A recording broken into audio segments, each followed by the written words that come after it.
ভাইরে ভাই, মাছের তেল বা তেলসহ ডিম বাজারে কিনতে গেছিলাম। যেই দাম, মাছের চেয়ে বেশি দাম, পাওয়াই যায় না। মনে হয় কি গরুর গোশত কিনতে গেছি। আচ্ছা যাই হোক, আসসালামু আলাইকুম, কেমন আছেন সবাই?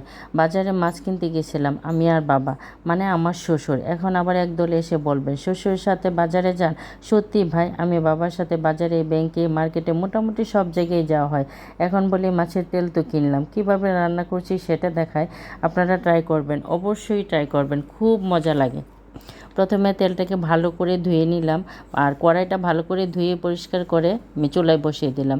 কড়াই ভালো করে গরম করার পর তারপর একটু মাছ দিলাম, মাছের তেল দিলাম। মাছের তেলটা কিন্তু প্রথমে দিতে হবে, যাতে কড়াইটা ভালো করে গরম হয়। নাড়াচাড়া করে সবটা দিয়ে দেব একে একে। লবণ, হলুদ, মরিচ, আদা বাটা, জিরার গুঁড়া, টমেটো দিলে মাছের তেলে যে একটা গন্ধ সেটা আর থাকে না। আলু কুচি দেবো, আলু কুচি দিলে মাছের যে অতিরিক্ত তেল সেটা শুষে নেই। তারপর নাড়াচাড়া দিয়ে বেশি করে পেঁয়াজ কুচি, কাঁচামরিচ ফালি করে দিব। শেষে ধনিয়াপাতা কেচি দিয়ে কেটে দেব। আমি সব সময় রান্নাঘরে একটি কেচি রাখি, যেহেতু আমার হেল্পিং হ্যান্ড নাই, তাই আমার কেচি আমার একমাত্র ভরসা। আমার ভিডিও কেমন লাগলো অবশ্যই কমেন্টে জানাবেন।